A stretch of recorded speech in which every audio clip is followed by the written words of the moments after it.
Provérbios capítulo 18, verso 1. Eu vou ler na Nova Almeida Atualizada, que diz: o solitário busca o seu próprio interesse e se opõe à verdadeira sabedoria.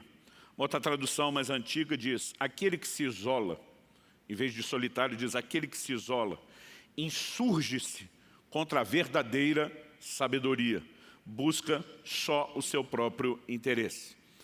Baseado nessa declaração de Provérbios, e não importa a versão que você usa, a ordem ou as palavras com que isso seja apresentado, eu concordo com a declaração de um grande amigo, pastor Danilo Figueira, da comunidade cristã de Ribeirão Preto, que ele diz: toda atitude de isolamento, ele classifica assim: é rebelde, burra e egoísta. Quando a Bíblia diz insurge-se contra a verdadeira sabedoria, insurreição é um ato de rebeldia, de rebelião. Então ele diz: a atitude de isolamento é rebeldia. Mas ele diz que também é burrice. Por quê? Você se rebela contra a verdadeira sabedoria. E ele termina concluindo dizendo que também é egoísta. Porque quem se afasta normalmente não está contente com aquilo que não está recebendo, mas perde a perspectiva de que relacionamentos são importantes não apenas para se receber, mas também para se dar. Assunto que eu vou abordar depois ao longo do caminho. Bom, a Bíblia é um livro de relacionamentos. Quando você olha os 10 mandamentos, por exemplo, da Antiga Aliança, os 4 primeiros regram o relacionamento do homem com Deus, e os últimos 6 falam do relacionamento do homem com os seus semelhantes. Quando Deus criou todas as coisas, o livro de Gênesis nos mostra Deus dando, por assim dizer, uma vistoria na criação. E a Bíblia o tempo todo diz: e viu Deus que era bom, e viu Deus que era bom. Quando Deus faz o homem, a Bíblia diz: viu Deus que era muito bom. Mas só tem uma coisa que Deus disse que não era bom. Deus olha para Adão e diz: não é bom que o homem esteja só, sozinho e solitário. Pode colocar os 2 significados da palavra só. Então, nós precisamos entender que Deus nos criou como seres relacionais, para viver não de forma isolada, mas em comunidade, num ambiente de relacionamentos. Quando, muitas vezes, eu lendo a afirmação de Jesus lá em Lucas 15, 4, que ele fala que o pastor deixa as 99 ovelhas para buscar perdida, às vezes eu ficava confuso com isso, dizia: Senhor, como que uma é mais importante do que 99. Bom, ele não estava abandonando as 99. A ausência era temporária para salvar aquela que havia se perdido. E eu me lembro de um dia quando, orando, questionando sobre isso, me veio um insight. Aquelas 99 tinham umas às outras. A outra ovelha, além de perdida, ela estava sozinha.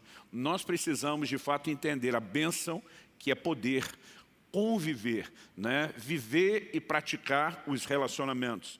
E o tema da minha mensagem hoje é o poder dos relacionamentos. Eu não quero falar apenas da importância, eu não quero enfatizar apenas a necessidade, mas o poder, o que eles podem produzir ou deixar de produzir na nossa vida, na perspectiva da vida cristã. Eu gostaria que você fosse comigo para um outro texto bíblico, que é o Evangelho de João, capítulo 15, Eu vou aqui, inicialmente, ler do versículo 1 até o 8. João 15, de 1 a 8. Jesus diz assim: eu sou a videira verdadeira, e o meu Pai é o lavrador. Todo ramo que estando em mim não der fruto, ele o corta. E todo que dá fruto, ele limpa, para que produza mais fruto ainda. Vocês já estão limpos por causa da palavra que lhes tenho falado. Permaneçam em mim, e eu permanecerei em vocês. Como o ramo não pode produzir fruto de si mesmo se não permanecer na videira, assim vocês não podem dar fruto se não permanecerem em mim. Eu sou a videira, vocês são os ramos. Quem permanece em mim e eu nele, esse dá muito fruto, porque sem mim vocês não podem fazer nada. Se alguém não permanecer em mim, será lançado fora, à semelhança do ramo, e secará. E o apanham, lançam-no no fogo e o queimam. Se permanecer em mim e as minhas palavras permanecerem em vocês, pedirão o que quiserem, ele será feito. Nisto é glorificado meu Pai, que vocês deem muito fruto, e assim mostrarão que são meus discípulos. Vamos tomar essa analogia, essa alegoria apresentada pelo próprio Cristo. Ele fala de permanecer nele, mas ele também diz: eu sou a videira e vocês são os ramos. Bom, essa visão, essa ilustração de João 15, Assim como lá em Efésios 1, quando Paulo chama a igreja de o complemento do Senhor, dizendo que Ele é a cabeça e nós somos o corpo. Essa alegoria, essa ilustração de João que sustenta a mesma coisa. Fala da igreja ligada a Cristo, conectada a Cristo e dependendo não apenas do seu governo, quando o apresenta como cabeça, mas dependendo do fluir da vida dele. É interessante porque durante muito tempo a minha visão de uma videira, ou como alguns chamam, parreira, ou como eu que fui criado no interior de São Paulo, e a gente brinca que, pelo menos no interior de São Paulo, eu sei que em outros lugares do Brasil isso também tem, alguns são quase tão fortes quanto, lá para nós, toda árvore é pé de alguma coisa. A goiabeira é pé de goiaba, a laranjeira é pé de laranja, então, para nós, a videira sempre foi pé de uva. E a minha visão do pé de uva, durante muito tempo, foi muito limitada, por conta do fato de que a única videira que eu conheci era uma na casa do vizinho de muro nosso. E, com certeza, não foi algo plantado com a intenção de ser uma árvore frutífera que o suprisse. Eu, hoje, pensando como adulto, fico imaginando que talvez apenas alguém que chupou uma uva cuspiu a semente no canto do terreno do muro e aquilo simplesmente brotou. Bom, aquela videira nunca cresceu muito, nem no sentido de altura e nem de extensão, porque os ramos dela simplesmente caíam e quando tocavam no chão, necrosavam. Aquilo dava uva uma vez por ano, mais ou menos, e era uma uvinha pequena, uns cachozinhos sem vergonha e uma uva azeda e ruim. Então, durante muito tempo, a minha visão do que era videira sempre foi algo limitado. Até que algo chamou minha atenção logo nos meus primeiros anos de casado. Eu tentando cumprir o papel de bom marido, me dispus àquele alto nível de sacrifício que alguns de nós maridos fazemos, que é assistir filmes românticos, daqueles melosos com as nossas esposas e ainda fazer cara que está gostando, se bem que esse eu gostei.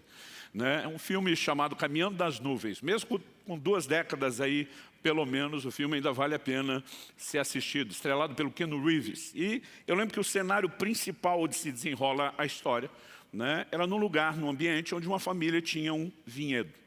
E quando eu olhava aquele negócio imenso, gigantesco, eu ficava imaginando que o que você enxergava naquele campo todo era um monte de videiras, quase com aquela ideia de assim como num bosque tem muita árvore, ali tinham muitas videiras. Na verdade, tem um momento do filme que você acaba descobrindo que quase tudo aquilo que você via era uma única videira. Que havia crescido, os ramos devidamente tratados, se estendendo, e ela se torna enorme. E algo que eu quero tentar trazer a partir dessa ilustração é que normalmente quando nós pensamos no que é permanecer em Cristo, e Jesus diz assim, como o ramo, se não tiver na videira não dá fruto, vocês se não permanecerem em mim não podem dar fruto, sem mim vocês não podem fazer nada. Em outras palavras, Jesus está dizendo que sem a seiva, a vida que emana dele. Porque quando ele faz a distinção, eu sou a videira, vocês os ramos também são parte da videira. Mas ao usar o termo, eu sou a videira, ele se referia especificamente ao tronco principal, às suas raízes, aquilo que se formou antes de se tornar uma grande videira. E quando falamos hoje da visão da igreja relacionada a Cristo, imagina uma videira muito maior do que aquela que eu citei como exemplo do filme. Agora, o que é permanecer em Cristo? Se por um lado a gente entende que a responsabilidade de salvação é pessoal, se por um lado nós entendemos que todos nós precisamos também cultivar um relacionamento pessoal com Jesus, acredito que por outro, nós precisamos entender que permanecer na videira não é apenas preservar e desenvolver a sua fé e a sua salvação. Isso também, ao meu entender, fala de permanecermos conectados com o corpo. Por quê? Daquele tronco principal brotam os primeiros ramos principais. Desses ramos vão brotando outros ramos. E desses ramos que brotam dos ramos principais, brotam outros ainda. Dos quais brotam outros ainda. É assim que a videira cresce. Ou seja, a maioria dos ramos está indiretamente ligado ao tronco e à raiz, mas não diretamente ligado. Eu acredito que isso pode ter uma analogia que a gente possa aplicar no sentido histórico. Cristo gerou e formou o primeiro grupo de discípulos, que por sua vez gerou uma segunda geração de discípulos, que por sua vez foi, e quando falo com geração não é apenas o tempo depois que a primeira morreu, são aqueles que vão sendo ganhos para Jesus, e a gente poderia dizer que historicamente, nós somos o ramo do ramo do ramo do ramo do ramo do ramo, e aí nós não vamos saber quanta conta fazer em termos geracionais, mas acredito que isso também nos chama a atenção para o fato de que, embora nem todo ramo esteja diretamente ligado ao tronco principal, né? Nesse sentido histórico. Nós precisamos entender que a vida de Cristo passa por ramos para chegar ao restante dos ramos. A vida de Deus, ela flui e ela se manifesta por meio de relacionamentos. E nós precisamos entender, na perspectiva espiritual, o quão sério e o quão importantes são os relacionamentos, né? Porque essa é uma visão que você vai encontrando ao longo das Escrituras. Por exemplo, em Mateus 18, 19 e 20, Jesus nos mostra que a presença dele pode ser experimentada quando nós nos reunimos. Ele diz o seguinte: em verdade também lhes digo, que se 2 de vocês sobre a terra concordarem a respeito de qualquer coisa que vierem a pedir, isso lhes será concedido por meu Pai que está nos céus. Porque onde estiverem 2 ou 3 reunidos em meu nome, ali estou no meio deles. Esse reunido sugere que é mais do que um encontro casual. É mais do que apenas 2 pessoas que se trombaram na rua, esbarrando uma na outra, né? Eu brinco que os crentes antigamente, que é aqueles que a turma hoje chama de crente raiz, né? Raramente encontrava um crente encontrava o outro sem uma saudação formal, a moda antiga do "a paz do Senhor, meu irmão", né? A nova geração mudou muito, né? E não estou necessariamente criticando a mudança de comportamento, mas hoje a gente está contente já com "e aí, beleza?" e o outro "beleza".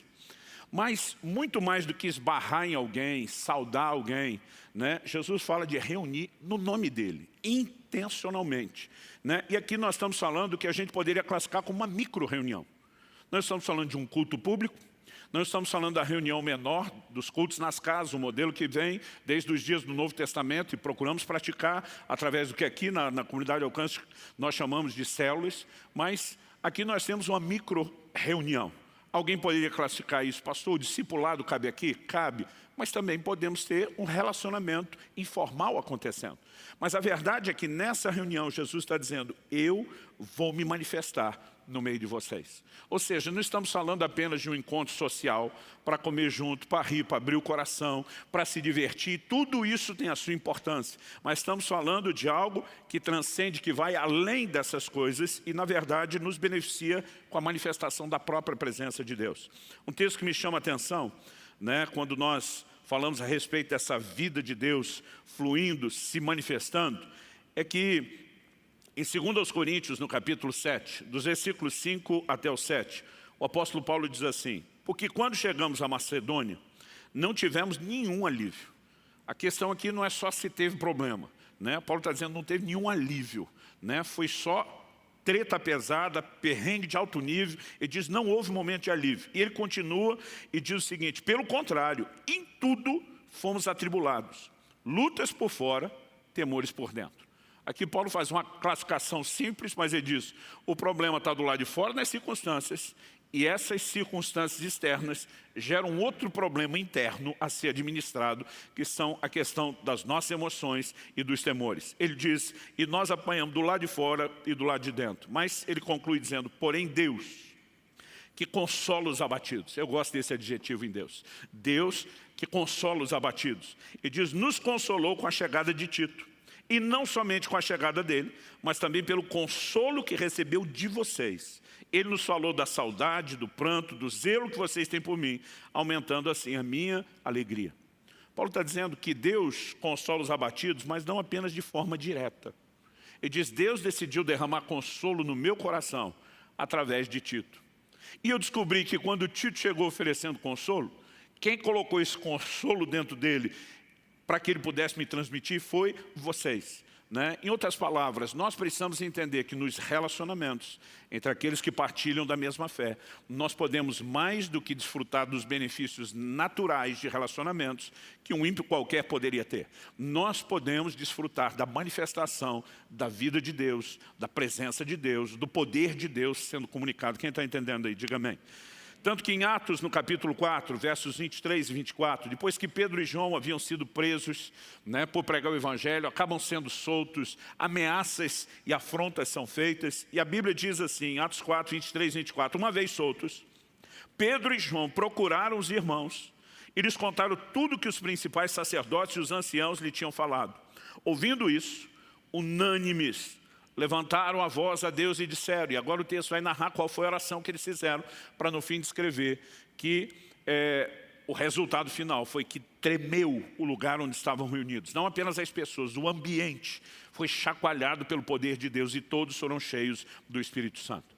Esses homens saem da cadeia, nós sabemos, pelo menos podemos afirmar isso categoricamente a respeito de Pedro e, indireta, subjetivamente, a respeito de João, que eles tinham famílias. Sabemos que Pedro tinha, porque a Bíblia menciona Jesus curando sua sogra, né? E nós também temos uma outra afirmação de Paulo escrevendo aos Coríntios, no momento onde ele pergunta, será que só eu e Barnabé não temos o direito de deixar de trabalhar? Segundo os Coríntios 9:5, se não me engano. Ele ainda pergunta assim, será que não temos o direito de nos fazer acompanhar de uma esposa crente? Como fazem Cefas, é o termo aramaico para Pedro, né? Os demais apóstolos, os irmãos do Senhor. Ele está dizendo, todos eles andam acompanhados no ministério das suas esposas. Agora, esses homens não saem apenas correndo e dizem, vão para casa, né? Eles procuram os irmãos, não apenas para comunicar o que é que estava acontecendo, mas para que juntos eles pudessem orar e experimentar aquilo que Deus tinha para oferecer a eles nesse momento. Sabe, isso precisa nos dar uma perspectiva de um ingrediente poderoso nos relacionamentos, que é o fluir da vida de Deus. Permanecer na videira não é só cultivar o relacionamento pessoal com Cristo. É lógico que isso é o ponto central, o início, a partir de tudo. Mas é também permanecer conectado nos relacionamentos com os nossos irmãos. Quem está entendendo? Hebreus 10, 24 e 25 fala que nós não apenas não devemos deixar de congregar, mas revela a importância. E não é apenas só exortar, chamar a atenção uns dos outros. A Bíblia também diz lá, para que nós possamos nos estimular uns aos outros, ao amor e às boas obras. Aliás, esses uns aos outros, né, é algo muito repetido, muito recorrente no Novo Testamento. Nós chamamos isso de mutualidades ou mandamentos recíprocos. Então, você vai ver ordenanças na Bíblia a respeito de amar uns aos outros, de orar uns pelos outros, de suportar uns aos outros. Isso significa o quê? Que ainda que haja uma cadeia de comando, hierarquia no sentido funcional de trabalho e de autoridade, quando se trata de edificação, a coisa não flui só no que alguns chamariam de cima para baixo. O próprio exemplo que nós demos de Paulo. Paulo está dizendo, Tito me trouxe consolo. Quem era o Tito? Um obreiro de Paulo, discipulado pelo próprio Paulo. Na cadeia de comando, Tito estava debaixo de Paulo. E da onde Tito trouxe o consolo? Né? De uma igreja que Paulo destacou para que ele cuidasse. E agora os irmãos sobem consolo para Tito, que sobe consolo para Paulo. Sobe, entre aspas, aqui, se você pensar em termos de hierarquia e cadeia de comando. O que Deus deseja, né, é que todos nós, nos relacionamentos, possamos não apenas comunicar, mas também receber. Quem está entendendo, diga amém. Embora muitas vezes a perspectiva das pessoas seja pensar só no receber e não levar em conta o comunicar. Mesmo hoje em dia, quando se valoriza relacionamentos, quando se fala de network, a maioria das pessoas está pensando o que é que eu posso extrair desse relacionamento que beneficia a mim ou os meus negócios ou a minha profissão. Mas o cristão deveria pensar nos relacionamentos não apenas como uma forma de receber, mas principalmente quando cultivamos a mentalidade divina e não a parasita, nós precisamos entender a importância de dar, de comunicar, de transferir algo. Eu me lembro logo no primeiro ano do meu ministério pastoral, e obviamente eu olho para o comportamento que eu vou descrever hoje, né, e resumo isso na falta de maturidade dos primeiros anos do ministério. Eu brinco que hoje nem eu teria ordenado eu mesmo ao ministério pastoral, na época em que fizeram isso comigo. Mas eu lembro de uma irmã, eu fiquei sabendo, tomei conhecimento de um barraco que ela armou com outras duas na igreja, né, ainda não tinha oportunidade, até o momento não tinha tido a oportunidade de conversar com ninguém, nem para me inteirar, nem para saber como ajudar. E essa irmã, de repente, apareceu na igreja, falou, pastor, precisamos conversar. Pensei, ela vai compartilhar a situação e permitir que a gente ajude, né, a interferir. Ela diz, vim comunicá-lo que eu estou saindo da igreja. E eu me fiz desentendido, falei, é mesmo? Por quê? Ela diz, porque não tem amor nesse lugar. Eu falei, você deve estar se referindo ao episódio, né, do que aconteceu com fulano e Beltrano. Ela falou, é isso mesmo, já que o senhor sabe, vamos deixar as coisas em panos limpos, é isso mesmo. E ela dizia, eu me recuso a ficar num ambiente que não tem amor, então eu estou saindo da igreja, estou indo embora. Eu falei, tudo bem, mas só vou pedir para a senhora uma coisa, né, passe na sua casa, faça suas malas e abandone seu marido e seus filhos. Ela regalou os olhos, né, como quem disse que homem de Deus daria um conselho desse. Eu falei, não é o meu conselho. A senhora diz que é norteada por determinados valores, que não vai ficar na igreja porque não tem amor. Se aqui não tem amor por causa de um barraco, que a senhora fez com fulano e beltrano. Imagina na sua casa, onde a senhora faz barraco com seu marido, com seus filhos quase todo dia. Aí primeiro ela ficou com cara de raiva, depois ela foi mudando, começou a segurar a vontade de rir, ela falou, o senhor me pegou de jeito. Eu falei, peguei de jeito. Eu falei, criatura, um ambiente de amor não é um ambiente onde a gente não tem problema. Isso é fantasia, não existe. O ambiente de amor é um ambiente onde a gente resolve os problemas. Eu falei, eu te contrariaria, apesar do sarcasmo, se você falasse que ia deixar seu marido e seus filhos, dizendo que lá não tem amor porque tem barraco. Eu falei, eles só não te deixaram até hoje, porque a senhora é uma campeã dos barracos. Eu falei, eles só não te deixaram até hoje, porque existe amor. É a capacidade de contornar, de superar, de passar por cima. E sabe, aonde eu estou tentando chegar, querido? As pessoas, às vezes, imaginam o relacionamento só aquilo que elas têm para receber e para lucrar, e não aquilo que tem para acrescentar ou comunicar. Eu já tive várias situações parecidas, aqui não estou falando de um único caso específico, mas de muitos ao longo dos anos, onde de vez em quando alguém chega e diz, olha pastor, eu acho que não tem célula boa o suficiente para eu ficar aqui. Eu digo, por quê? Não, porque aqueles irmãos, e nem o líder não tem mais nada para me acrescentar. Primeiro, eu fico espantado com alguém que já cresceu tanto, que não tem mais nada para aprender com ninguém. Né? Eu imagino assim, que devem ser seres realmente transcendentais. Não cheguei nesse nível. Né? Mas eu falei para ele, criatura, esse é o único motivo pelo qual você não quer congregar mais, né, nos nossos grupos, em algumas das nossas células? Ele falou, é. Eu falei, mas você em algum momento parou para pensar que a ideia da célula não é só o que você recebe? Eu falei, já que o irmão já é tão maduro e sabe de tudo, você não podia considerar ficar pelo menos para ajudar eles a crescer e ficarem tão bons que nem você? Em várias situações eu vejo alguém dizer, não pensei nisso. Falei, claro que não pensou, criatura, você está pensando só em você. A Bíblia diz que o que se isola busca o seu próprio interesse. Relacionamentos vão exigir de nós, gente. O próprio Jesus, num determinado momento, olha para os seus discípulos e diz, até quando vos sofrerei? O que você acha que ele queria dizer com isso?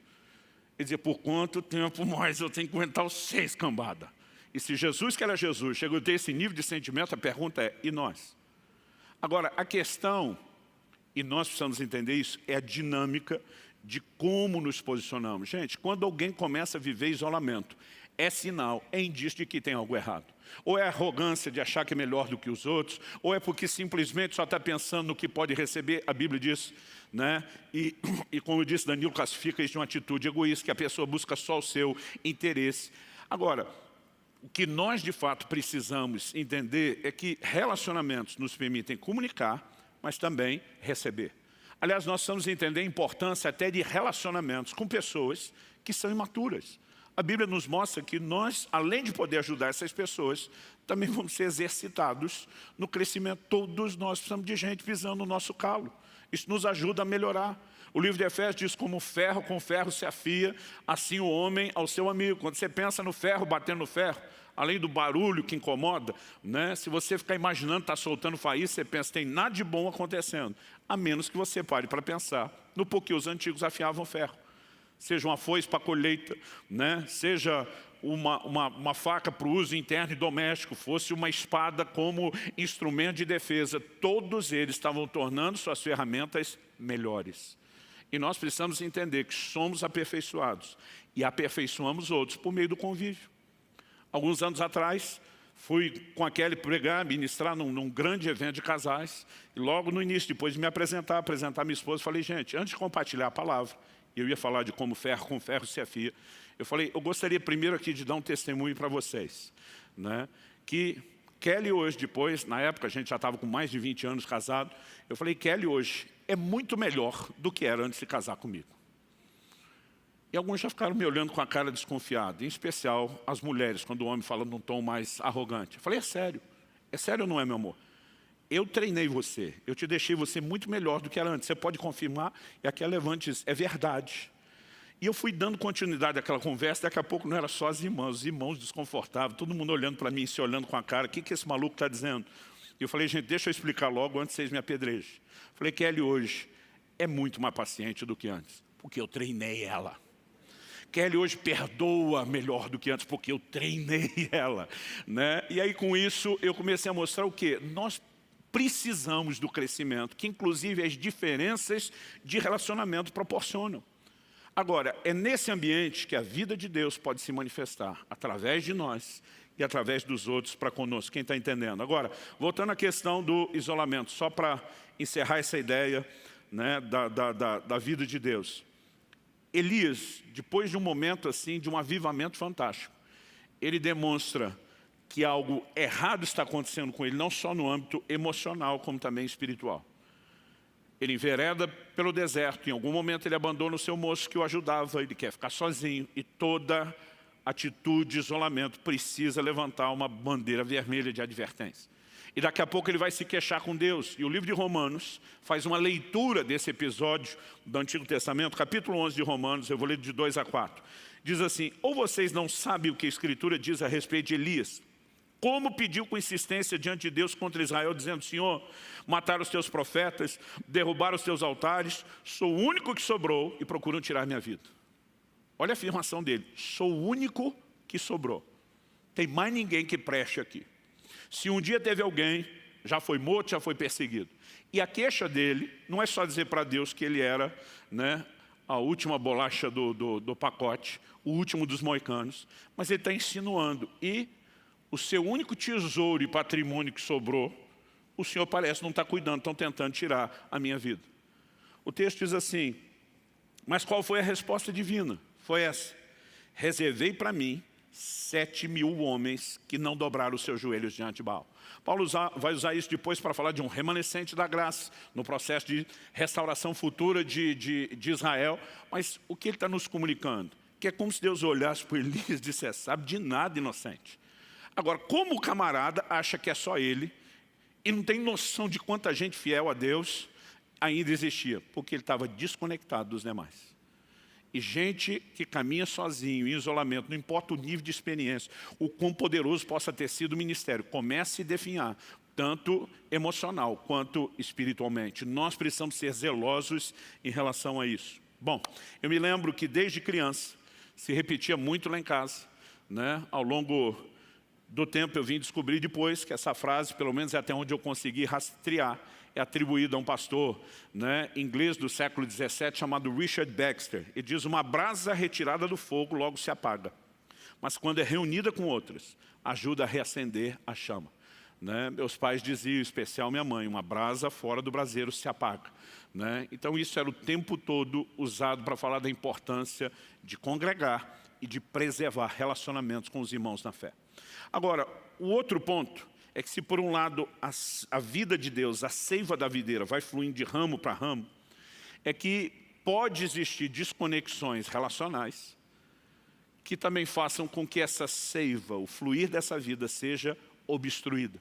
Então eu queria que a gente levasse em conta agora, em segundo lugar, depois de em primeiro ter construído a ideia de que a vida de Deus flui, né, por meio dos ramos, quando a seiva é obstruída.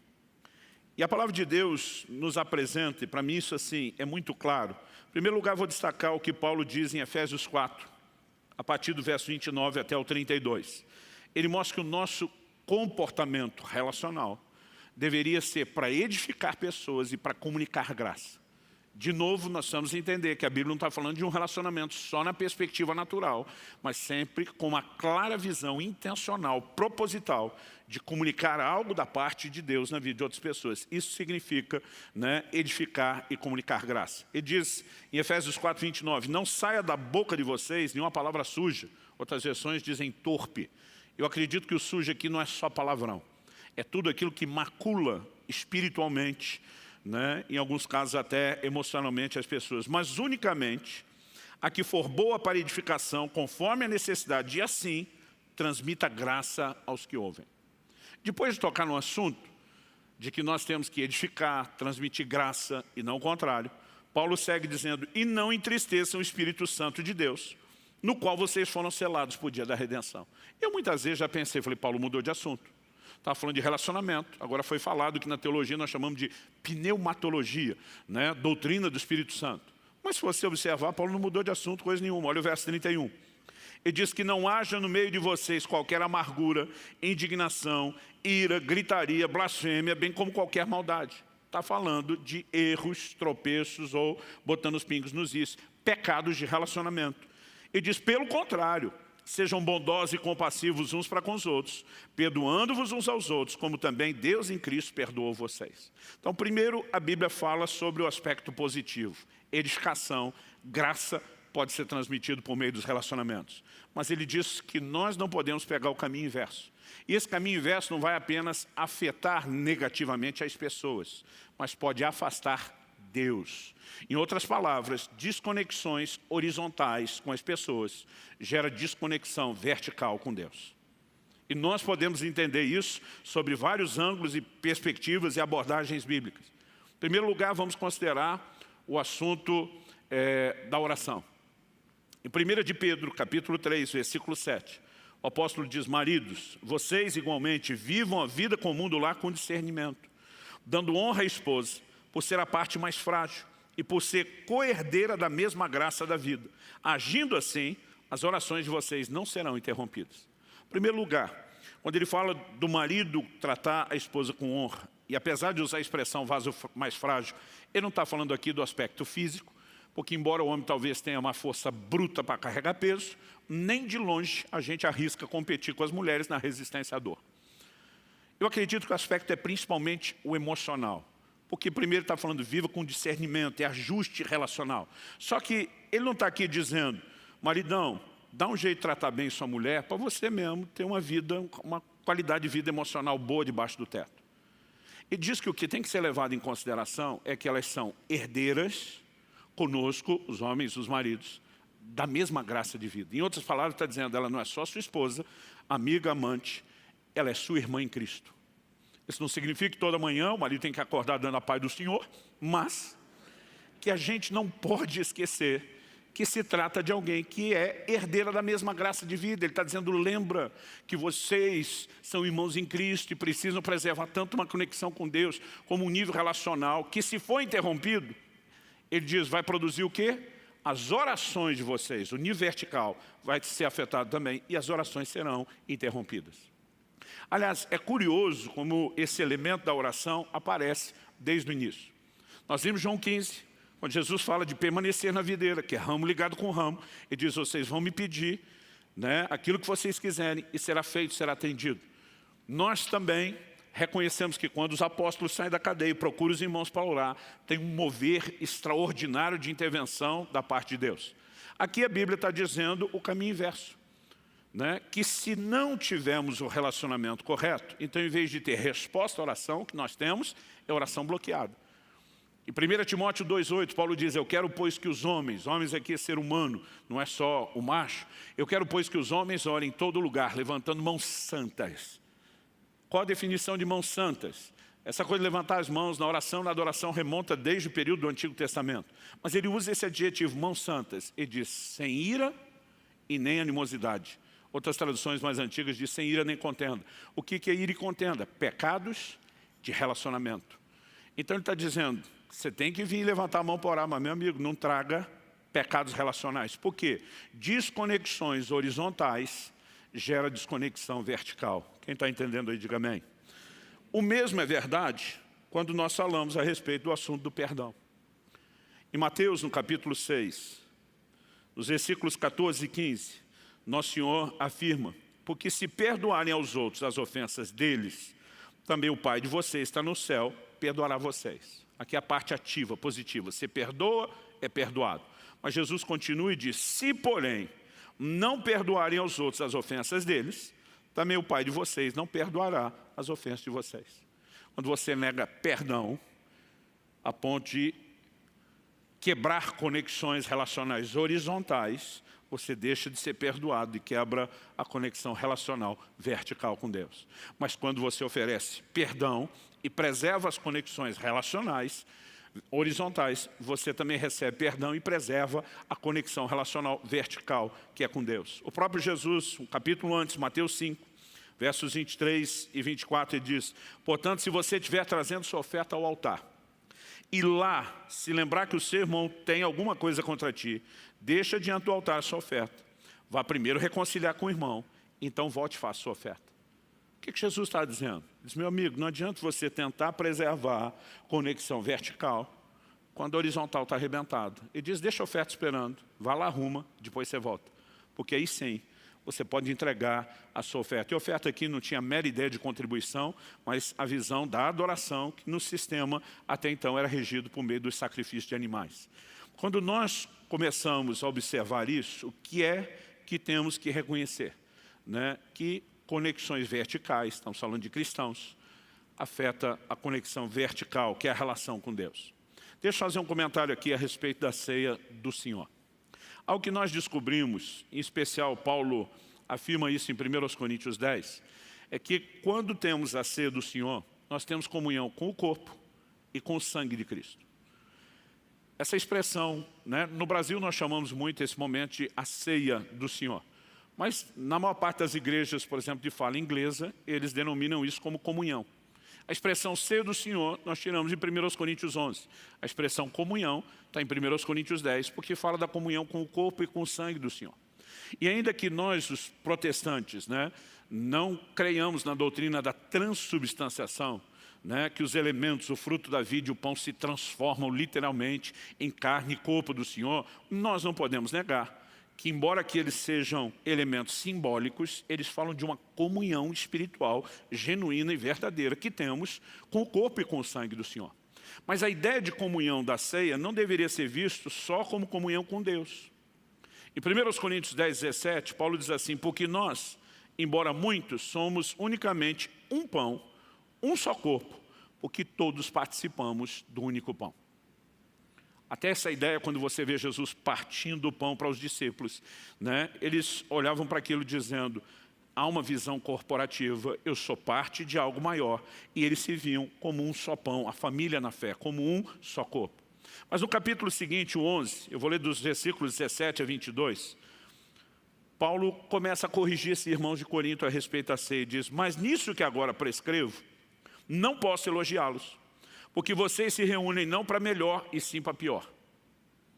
Esse reúne não para melhor e sim para pior mostra que quando as questões relacionais estão bagunçadas, os resultados, em vez de positivos, se tornam negativos.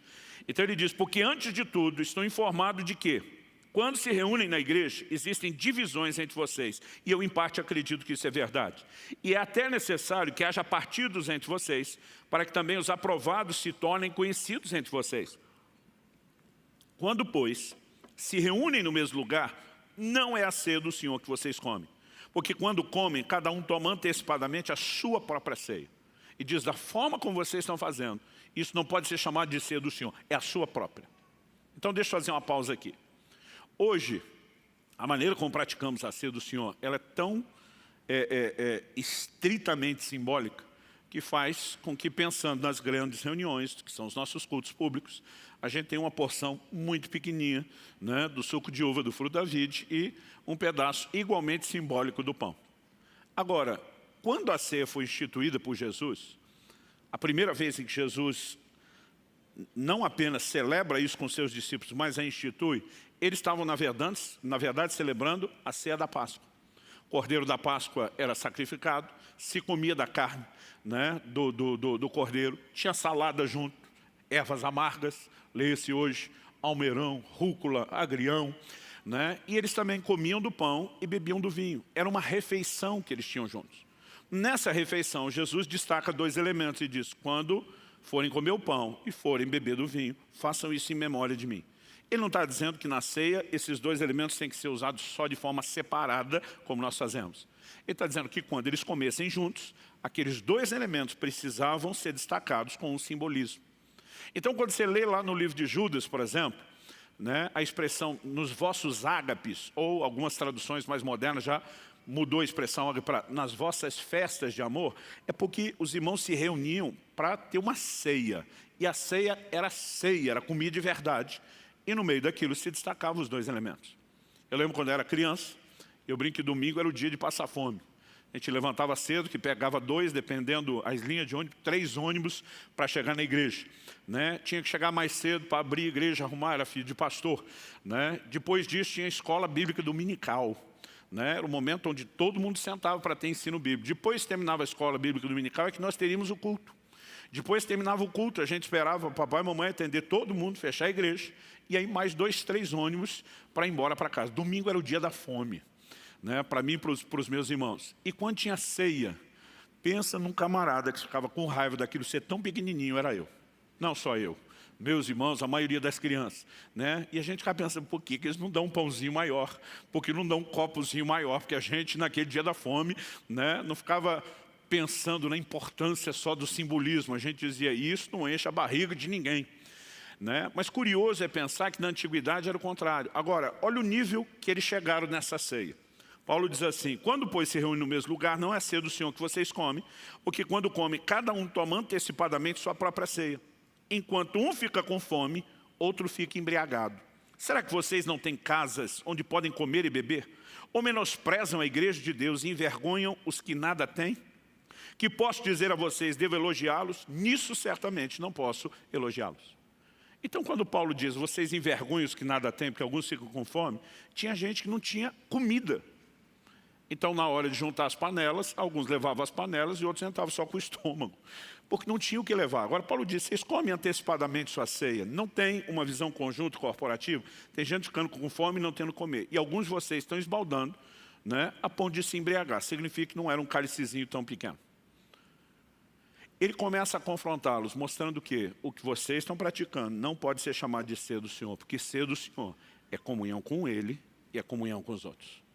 Quando nós comprometemos a comunhão horizontal, nós vamos afetar a comunhão vertical. Terceiro e último lugar. Em João 15, nós vemos Jesus falando tanto do ramo que dá fruto, que ele poda para dar mais fruto ainda, e a poda só tem um motivo, né? É que você tire aquilo que rouba energia da árvore, seja ela qual for, né? E concentre o fluir da vida ali onde está havendo frutificação. Seja a poda e seja os ramos são cortados. Alguns discutem se a tradução dessa palavra do ramo cortado significa só ser cortado no sentido de ser tirado. Porque uma das possibilidades de tradução significa levantar. E nós sabemos que com a questão da videira, um ramo caído que toca no chão, ele não vai dar fruto. Né? É por isso que ela precisa de uma estrutura. Normalmente a gente, né, no nosso tempo, usa bambu, arame. Então alguns estão dizendo, não, ele levanta para dar uma chance. Mas que em algum momento vai ter ramo cortado, nós sabemos que ele fala de ramo que não permaneceu na videira, que seca e que é lançado fora no fogo. Aliás, o próprio Jesus, nos seus ensinos, ele mostra que onde não existe frutificação, deve haver uma tentativa de restauração, mas que em algum momento, depois de várias tentativas, a pessoa pode ser cortada do corpo dos demais ramos. Então, em Mateus 18, Jesus disse, se o teu irmão pecar contra ti, vai e repreende você e ele sozinho. Qual o propósito da repreensão? Não é atropelar, não é matar a pessoa que falhou e pecou. Ele diz, se ele te ouvir, você ganhou o sermão. O propósito da repreensão é restaurar alguém que falhou. Mas aí Jesus diz, se ele não te ouvir, então você volta com testemunhas e vai para uma segunda repreensão, agora diante de testemunhas. Se ele ouvir você as testemunhas, você ganhou o sermão. Se não ouvir, leva para a igreja. Aí vai abrir para todo o corpo. Se não ouvir a igreja, considera gentil e publicano. Em outras palavras, desliga do corpo e do relacionamento. Esse é um processo, né, que nós chamamos de disciplina. A maior parte das igrejas modernas, né, simplesmente deixou de acreditar ou deixou de levar a sério esses ensinos. Mas quando nós olhamos para o Novo Testamento, nós vemos várias orientações dadas no sentido, né, de se evitar contatos, de cortar relacionamentos com pessoas. Qual a razão dessa ordem? Antes de dar uma explicação teológica, a ilustração que eu cresci ouvindo de meus pais, e os antigos talvez conheçam bem melhor essa ilustração do que os novos, é que uma laranja podre na caixa. Quando a gente fala da caixa aqui, antes da época da rede, você imagina a idade que a pessoa tem, não é verdade? Eles diziam que a laranja podre na caixa, ela tem a capacidade de ir estragando as outras. Então, quando não há mais recuperação para algo, você tira para que ele não comprometa as demais. E a Bíblia está cheia de orientações como essa. Eu vou apresentar algumas. Romanos 16, 17. Paulo diz assim, irmãos, peço que notem bem aqueles que provocam divisões e escândalos, em desacordo com a doutrina que vocês aprenderam. Afastem-se deles. Ele diz, observa que não está alinhado com aquilo que vocês foram orientados a respeito de conduta e distancie-se, afaste-se deles. 2 Tessalonicenses, capítulo 3, versos 14 e 15. Paulo diz, caso alguém não obedeça a nossa palavra dada por essa carta, de novo desalinhado com orientações e mandamentos, vejam de quem se trata. De novo a ideia, observe bem. E não se associe com ele para que fique envergonhado.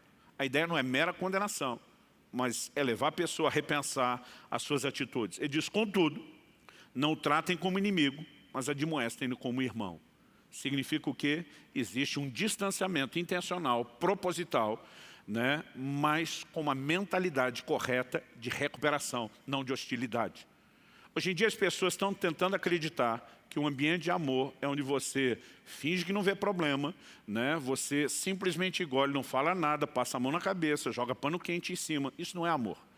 A Bíblia diz em Hebreus 12 que Deus nos corrige, assim como o pai disciplina o filho a quem ama. Quem se importa, corrige e ajuda.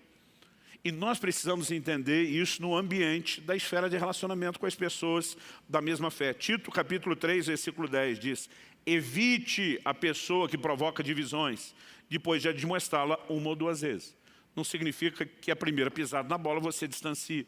Mas quando essa pessoa demonstra que não é ensinável, não aceita correção, qual é a razão do distanciamento? É porque quando num determinado relacionamento você deixa de influenciar, daqui a pouco o que pode acontecer é o processo inverso.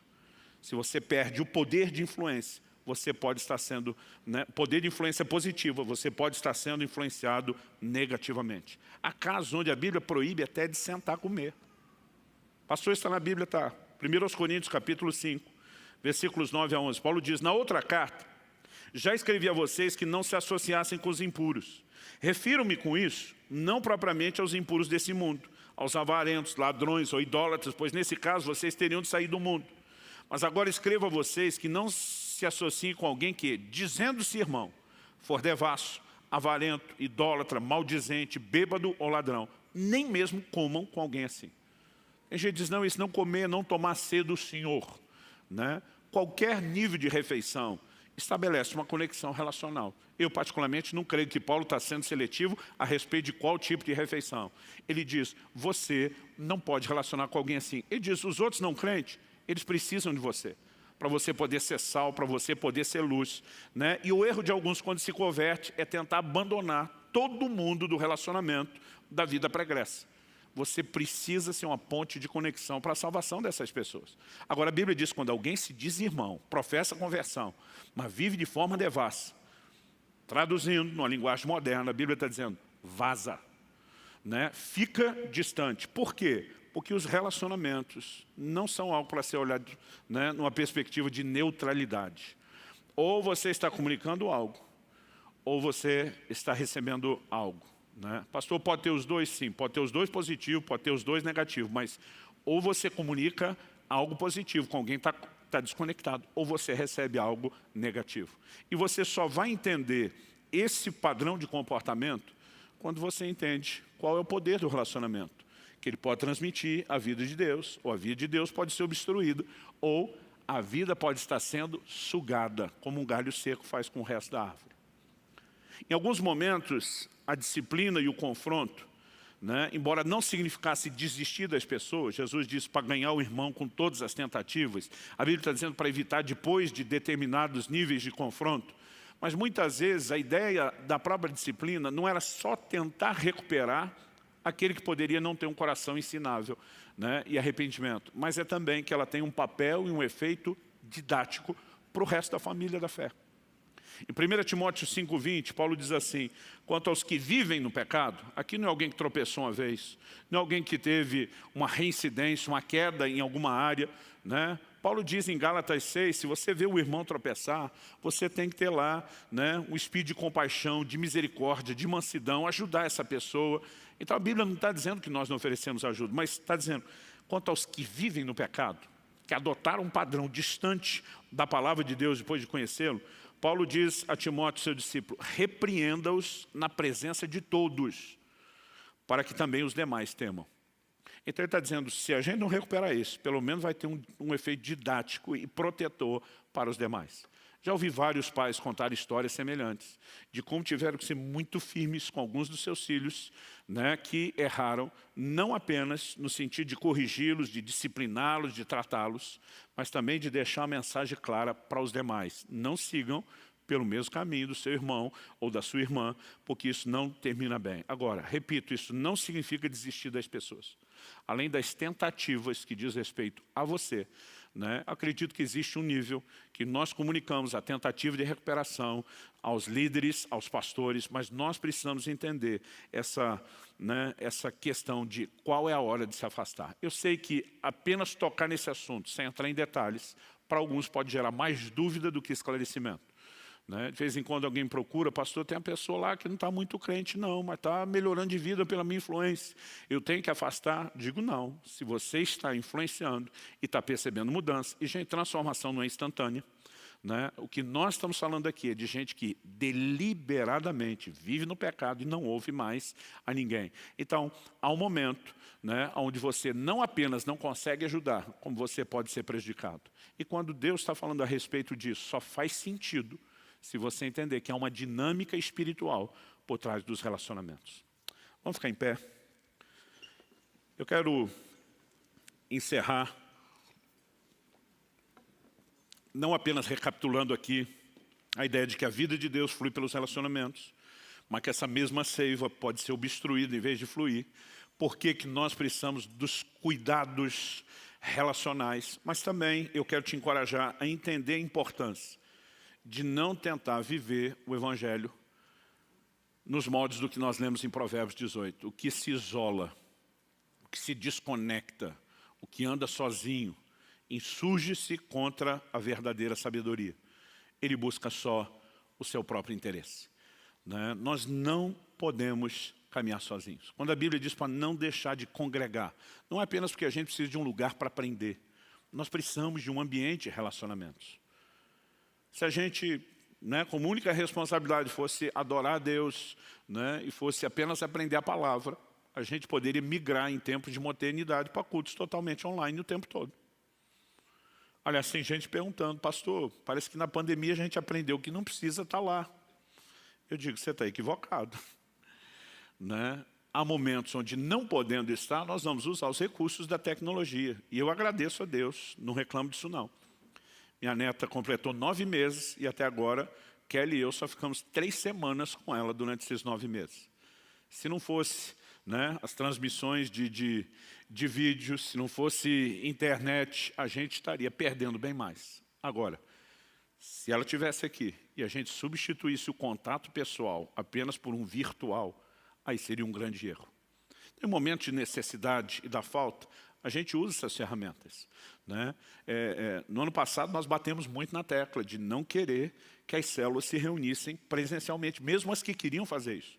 Tinha gente que terminava a reunião no Zoom, ia se encontrar em pizzaria, porque aí era a confraternização deles, não tinha nada a ver com a orientação que nós demos, e a gente dizia, nós não podemos prender vocês em casa, mas uma mensagem que ainda estamos dando, gente, se cuide, a coisa não terminou, a gente quer o bem de todo mundo. Agora, apesar de, em alguns momentos, a gente usar ferramentas como essa, nós precisamos entender o valor que a Bíblia dá a questões, por exemplo, como a mesa.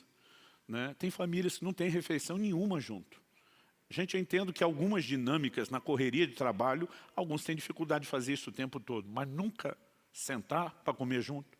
Ou quando senta, é televisão ligada, ou todo mundo no celular.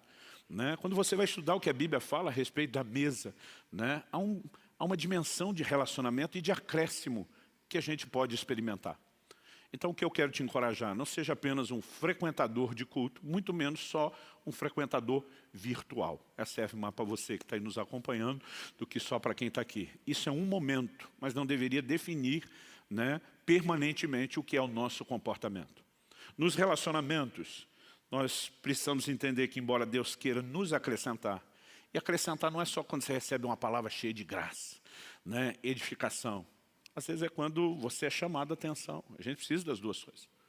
Às vezes é quando você tem que lidar com alguém imaturo, que vai exigir que você cresça ferro com ferro. O tempo todo, Deus quer usar os relacionamentos para o nosso crescimento.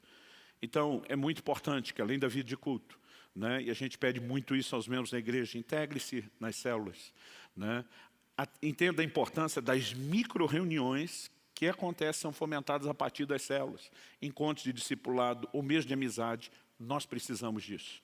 né? E se vivemos de forma correta os relacionamentos, além de nos sujeitar, em vez de nos rebelar contra a verdadeira sabedoria, além de garantir que nós não vamos pegar um trilho egoísta de buscar só o próprio interesse, mas também, né, levar em conta os interesses dos outros, como a Bíblia diz lá em Filipenses 2,4. Cada um tem em conta não apenas o seu próprio interesse, mas aquilo que é dos outros, né? Existem relacionamentos na vida cristã, onde talvez você olhe e diga, não estou recebendo muita coisa positiva, embora possa estar sendo bem treinado aqui, mas tenho algo a acrescentar, tenho algo a comunicar? Vou comunicar, né? Vou transmitir isso. À medida que essas verdades se fortalecem em nós, eu acredito que nós vamos crescer, nós vamos amadurecer, né? E vamos descobrir cada vez mais aquilo que Deus tem e aquilo que Deus faz na nossa vida. Vamos orar juntos? Pai, nós colocamos diante do Senhor a nossa vida e aquilo que ouvimos hoje. Nós sabemos que as aplicações foram feitas aqui de forma bem generalizadas, mas confiamos que o Teu Espírito, o Espírito da verdade, pode trazer aquelas aplicações bem personalizadas. Talvez haja pessoas aqui hoje que precisam reconhecer que a desconexão relacional horizontal está gerando desconexão relacional vertical com o Senhor. Talvez seja falta de perdão, talvez sejam roturas que estão impedindo as orações e haja necessidade de conserto. Talvez haja aqueles, ó Deus, que cansaram de relacionar-se com pessoas mais difíceis no seu comportamento, mas não tem nenhum motivo para se afastar ou para desistir de comunicar algo da parte de Deus. Mas talvez haja, por outro lado, aqueles que depois de terem feito todas as tentativas de comunicar acréscimos, estão diante de uma orientação clara de pessoas de quem devam preservar a distância. São tantas possibilidades aqui. E o que nós te pedimos é a sabedoria do alto, é a orientação do Teu Espírito, é aquela aplicação prática que só o Senhor pode fazer. Mas independente desses ajustes específicos, nós oramos que a visão de relacionamento também seja claramente construída com os fundamentos, os alicerces da revelação da Tua Palavra. Nós não queremos, ó Deus, pensar ou acreditar que podemos viver igreja apenas de forma desconectada de todos. Nós queremos entender, amadurecer, corresponder com o Senhor e crescer nesses processos. Queremos a Tua vida abundante em todas as áreas da nossa vida. E de uma forma especial nessa noite, nós suplicamos graça e favor do Senhor nessas questões relacionais. Nós oramos em nome do Senhor Jesus. Em nome de Jesus. Se você crê, concorde, amém. Se você recebe essa palavra, diga eu recebo em nome de Jesus.